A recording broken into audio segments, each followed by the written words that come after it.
Before we start, this episode discusses domestic violence and child abuse. If you or someone you know needs help, call the Utah Domestic Violence Link line at 1-800-897-LINK or text START to 88788. Utah lawmakers cover a lot of ground in 45 days, and some of the bills on the table get there because of tragedy.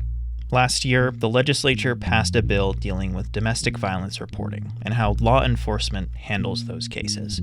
That came to be, in part, because of a personal experience Lieutenant Governor Deidre Henderson and her family had. Henderson's cousin, Mandy, was a victim of domestic violence. She was murdered by her ex-husband at a bus stop, but there were warning signs well before that. We spoke with Henderson about the law 2 seasons ago.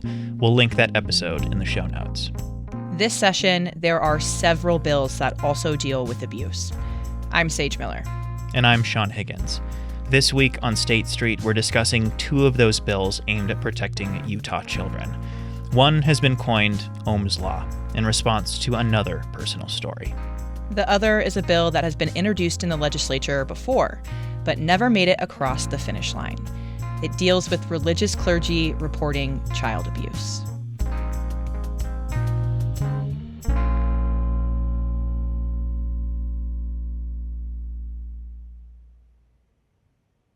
On Mother's Day weekend 2023, 16-year-old Om Moses Gandhi was spending court-ordered, unsupervised family time with his father.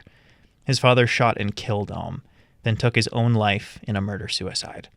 At the time, Om's parents were locked in a bitter custody battle. Court records show years of disputes between the two since Om's mom, Leah Moses, first filed for divorce in 2009.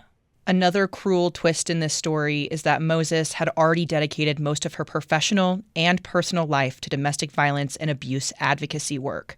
She's a board member of the Utah Domestic Violence Coalition and has been involved in efforts to reform family court law, even before her son's death. Now, the changes Moses has been pushing for are in front of the Utah legislature. She told me what that means to her after the bill's first committee hearing on February 8th. I think I really feel peaceful.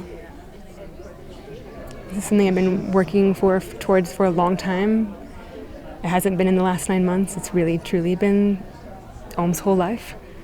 So I think after 17 years, this is in some ways, it's an interesting, unexpected closure for me. And we're not done yet, but at least a first step. To cut to the heart of it, family court is very sticky. Divorce is messy, especially when there are children involved. What this bill is trying to do is eliminate some of the gray areas in the process. It's centered around when there are allegations of child abuse. I talked to Republican bill sponsor Representative Paul Cutler, and here's how he put it. This gives some extra checklist that says the court shall consider evidence of domestic violence or abuse. They shall consider whether somebody is intentionally exposing kids to pornography. They must consider the danger to the children. And gives just a checklist of other things to make sure, hey, go back and check. Is there a history of domestic violence or violence in the family that we need to consider as part of keeping children safe? To clarify, word choice is important in legal documents. There's a big difference between the words may and shall. So instead of the family courts maybe considering allegations of abuse, they have to. Priority number 1 under this bill is the safety of the child. That isn't always the case right now. Sean, when we were researching this episode, I was really surprised that it wasn't already the top priority in family court. Like you said, family court is messy. There can be other things the court says are more important. For example, it could value reuniting a child with an estranged parent over claims of abuse. Erin Jemison is the director of public policy at the Utah Domestic Violence Coalition. She explained it to me like this. Right now, the best interest of the child is very clear in terms of what courts need to consider, but there's a list of required considerations for judges, and there's a list of considerations that they may include when they're deliberating on these cases. And this bill moves evidence. It has to be evidence. It's not just someone's word, but evidence of family violence, domestic violence in that list of factors that a court has to consider. And so it really puts more weight on that and allows victims' voices to be heard in a way that isn't just assuming that it's just another part of a contentious custody battle, that it actually gets heard. There's an emphasis on evidence because it can be hard to know who's telling the truth when two people really don't like each other. Which leads us to another change in this bill: expert testimony. Currently, the definition of expert in child custody proceedings is quite loose. Cutler says this bill aims to tighten those screws. You can't pretend to be a child abuse expert if you have no experience working with victims of child abuse and no training in this area. If you want to go to the court and say, I'm an expert in child abuse and domestic violence, then you should have experience and credentials in that area. That seems pretty reasonable. There are two other big pillars to this law. One puts more guidance and limitations around court-ordered reunification between parents and children. The other increases training for people who work in family courts. Think judges and court-appointed custody evaluators. It would equip them to recognize signs of physical and psychological abuse and domestic violence. It's worth highlighting one more time that Leah Moses, Om's mom, knows the ins and outs of the Utah family court system, and she still lost a child. No piece of paper and no statute is going to stop an abuser. I mean, that's just the reality of things. But I truly believe that if it had been in place and if it had been used and really put into motion, then he would be here with us today. I think he'd be able to testify, actually. If it had been, maybe it would have had to be someone else's child, but, it was my child.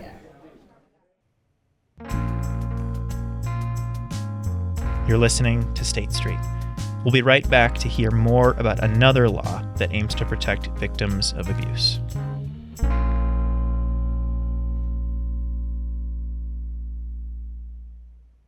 Hi, I'm Caroline Ballard, State Street's executive producer. We know that our show's listeners are smart and curious, and we want to harness that power.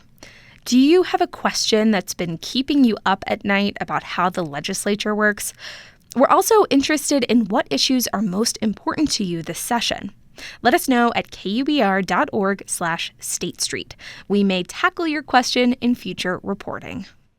Support for State Street comes from the Hinckley Report on PBS Utah. I'm Jason Perry, director of the Hinckley Institute of Politics. The Hinckley Report is Utah's weekly political roundup, bringing together Utah's top journalists, political thinkers, and lawmakers to help you understand how politics impacts your life. Listen to the Hinckley Report wherever you get your podcasts.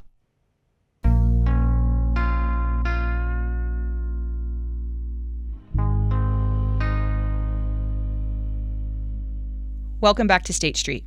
I'm Sage Miller. And I'm Sean Higgins. So we've talked about Ohm's Law, which reforms how family court operates if a parent has been accused of child abuse. Now, another lawmaker, Republican Representative Anthony Lubay, is trying his hand at a bill that the legislature hasn't had much of an appetite for in previous sessions. It deals with religious clergy, like a Catholic priest or a bishop in the Church of Jesus Christ of Latter-day Saints, reporting known or suspected child abuse. And it would give them a path to report that abuse to law enforcement. Over the last year, the Associated Press has been investigating reports that the Church of Jesus Christ of Latter-day Saints has an internal method for dealing with allegations of child abuse. That's possible because in some states, clergy have special protections because of the sacred nature of confession, and Utah is one of those states. Basically, you can tell a priest or an LDS bishop all kinds of stuff as part of repenting, even illegal stuff, and they don't have to report you to police because of spiritual vows they've taken. Democrat Angela Romero has tried running similar bills in the past. They've all failed. But this bill has one big change from what's been seen before. It doesn't make clergy mandatory reporters. It gives them the option to report, and they would get legal protections in return. Bill sponsor Anthony Lubay says it works like this. This bill allows a member of the clergy who reasonably believes that a child is a subject of ongoing abuse or neglect, to report the information even if the perpetrator has previously made a confession to the clergy member. It acknowledges that the duty to protect the child may outweigh the confidentiality traditionally associated with confessions. By allowing reporting in such circumstances, we aim to create a safer environment for our children, free from the shadows of abuse and neglect. Another difference between Lubey's bill and previous versions Romero ran is the lack of resistance from religious institutions. The LDS Church and the Catholic Church say they do not oppose the bill as it's written. To understand more, we spoke with a current LDS bishop. Jared Zemp serves in his downtown Salt Lake City ward. Similar to a priest, he hears a lot of heavy topics from his congregation, and he keeps that sensitive information confidential. Because bishops are volunteers, they may not have extensive professional background in counseling, though new bishops are required to complete training on protecting children within 1 month of being called to service. We reached out to Latter-day Saint scholar Matthew Bowman, who says besides that training, some states may require additional measures. That's if the state they're in has laws on the books pertaining to religious leaders and how they handle abuse. And Zemp told me he and other bishops have access to more resources. It's important to note that we spoke with Zemp on a personal basis. His insight is his own. He's not speaking on behalf of the church. I started by asking Zemp about his responsibilities as a bishop. Usually means that on Sundays I come in at about 7:30 a.m. and then we have, bishopric meeting, and then we have ward council or welfare meeting, and then we have our sacrament meeting and our Sunday school meeting. Then it's usually individual or family counseling. And sometimes that's just, hey, we're in a tight spot financially. Can you help us see our way through? Other times it's, hey, I'm having trouble in my marriage, or I'm struggling with addiction, or all the above, right? Or sometimes it's stuff like the issue we're talking about today, where people are saying, I'm having memories, I'm remembering being abused, and I don't know who my abuser is, or I do know who my abuser is, or I'm currently being abused, and in that moment, you realize my whole life has kind of prepared me to be sympathetic and have empathy in this moment. But you also realize how no amount of training could actually prepare you to look in the face of somebody who's looking to you as though you've got the answers for something that's just so painful and so inexcusable. And those feel like sacred moments, like a real sacred trust. This is a very familiar process to folks who have, grown up in the church or converted to the church or studied the church. But what should non-religious people know about this process of coming and confiding in your bishop, or even just the repentance process? Oh, that's a big question. That's what I'm here for. That's right. I think that there's several elements to that whole process. The repentance process is fundamentally about getting on your knees and praying to feel clean again, and trying to understand what your responsibility is to be forgiven. And a lot of that work is done, I think, on an individual basis with God. And in some cases, they feel like, hey, I need extra help. That's cases like addiction, where they feel like they aren't in control and they could use some extra support. It's cases like, serious stuff like, hey, I'm married and I've been sleeping around. Usually cases that involve other people, where it's not just somebody on their own. Those are the kind of cases where they'll usually come and talk to their bishop and say, hey, how do I repent of this? This is bigger than me. This is really serious. The biggest thing that I feel in those circumstances is just an overwhelming sense of love, that it's not about punishment. It's a lot more about empowerment. What are the next steps to strengthen you so that you can turn into the kind of person you want to be? some of those topics that are brought to you in this position of ecclesiastical leadership can be very heavy and I guess sometimes absolutely illegal. What do you think of this law of bishops or priests or any kind of clergy having the opportunity to report abuse to law enforcement if they see fit? Oh, I've wrestled with this so much. I really have. Because it's not, there's two sides to this issue. Clearly, when a child is being abused, you want to do everything you can to stop the abuse. At the same time, in my actual experience, I've found that very few of these abuse cases are as cut and dried as that. You know, it's very rare that when they come in, they say, you know, this is ongoing abuse. It's happening now. This is the perpetrator. This is when and how it happens. And all you got to do is call the police and it stops. Oftentimes, there are many mitigating circumstances. Many times there's homelessness involved, mental illness involved, drug addiction involved, where you're not sure that reporting would actually lead to the safety of the children, where you're worried that reporting would actually lead to the abuser absconding with the child. And so it never boils, in my experience, it's never boiled down to a clear-cut, yes, I should just call the police. And oftentimes when it is reported, it's been reported as something that people suspect but don't have direct knowledge of. Sometimes it's reported as, I remember being abused and I can't remember the face of my abuser, remembering abuse that's happened in the past. And so I find that it's difficult to...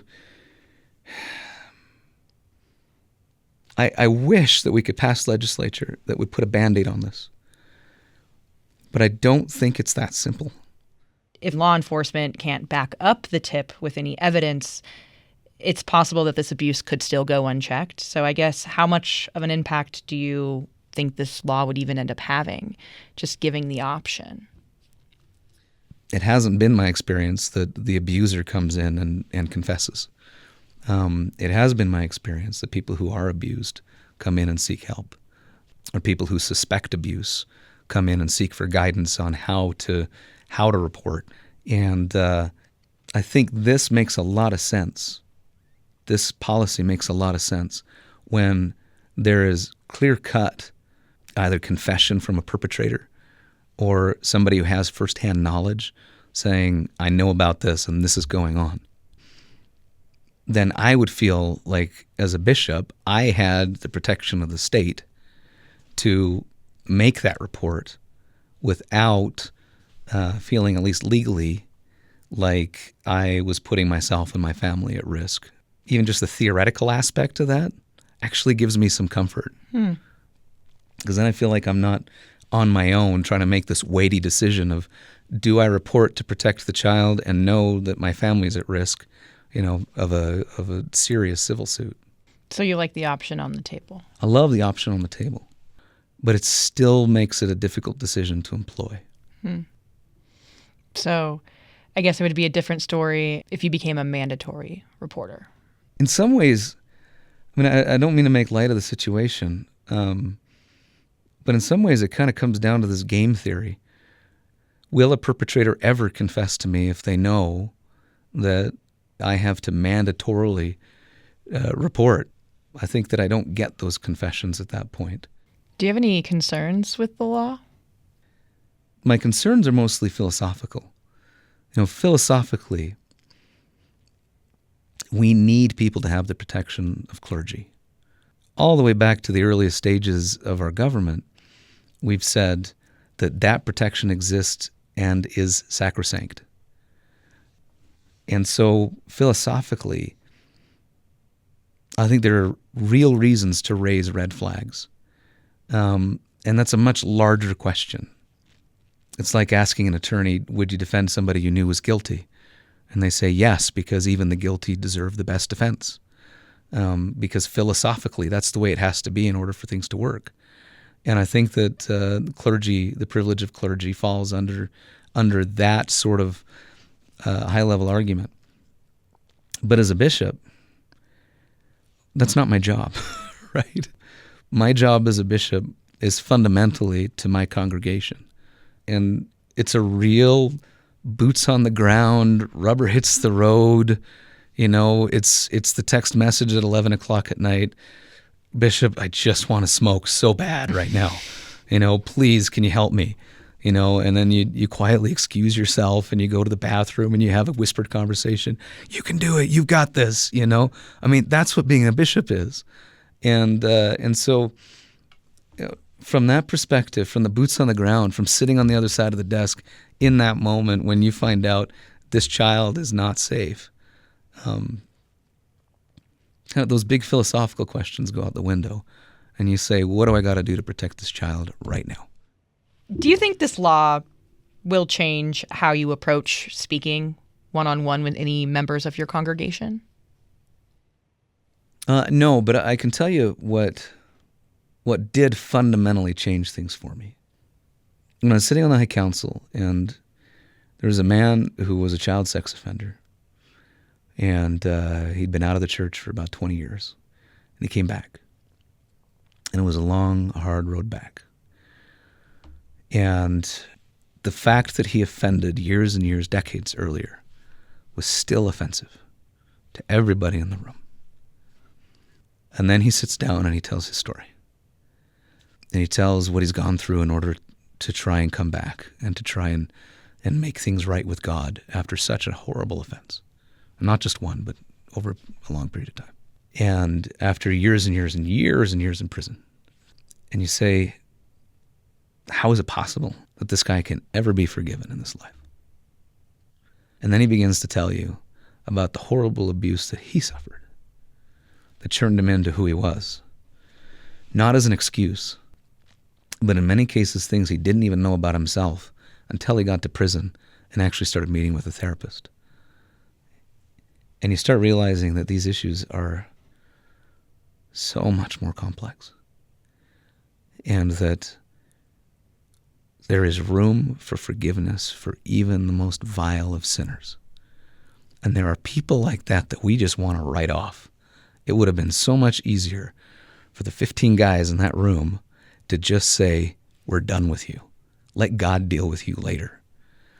But I can tell you that it was such a beautiful experience sitting in that room and talking to that man and feeling the redemptive love that just filled the room as he talked about how sorry he was and everything he'd done to try and make it right, and realizing that that was never going to be enough, but that it was only through the atonement and only through seeking forgiveness and only through something much bigger than himself that he could ever be forgiven for something so horrible. And that experience fundamentally changed my perspective. That when you think of even the vilest of sinners being able to be forgiven, then you come to respect the idea of a perpetrator having the privilege of clergy as something that can be redemptive instead of just something that stands in the way of giving a child protection. I think we should do everything we possibly can to protect children, including having the option to report.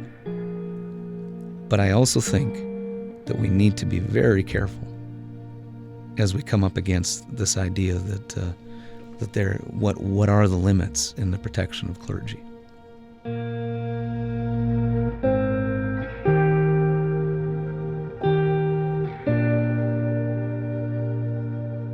That was Jared Zemp, a bishop with the Church of Jesus Christ of Latter-day Saints.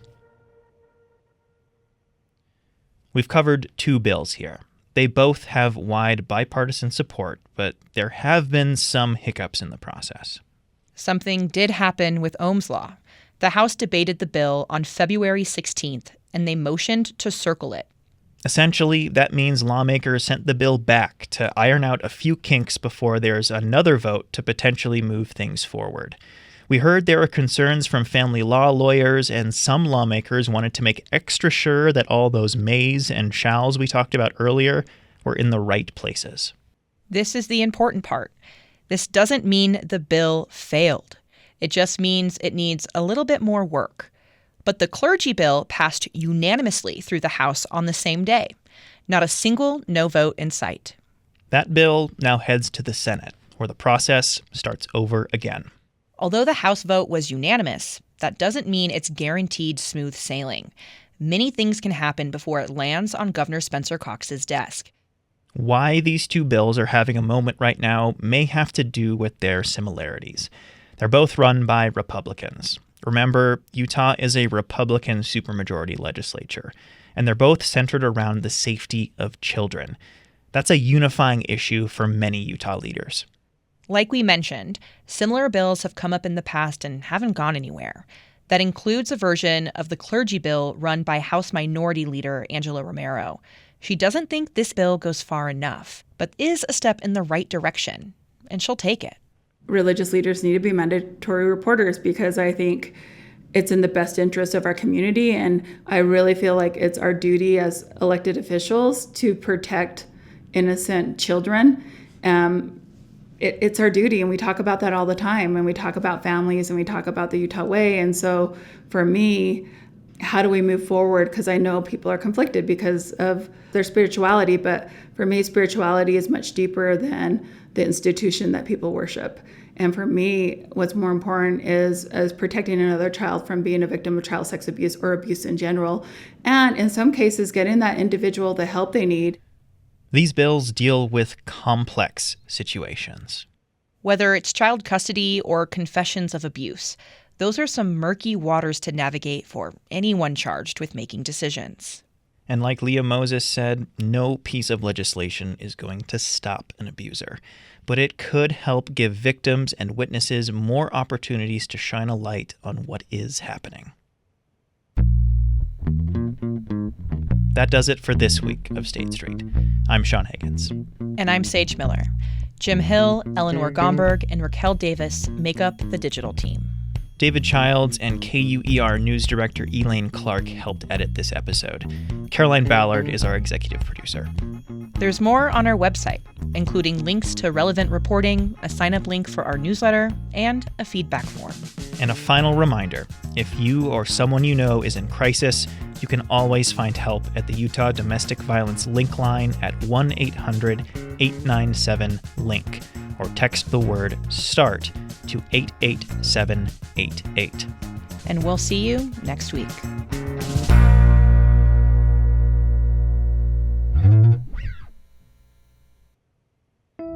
From KUER.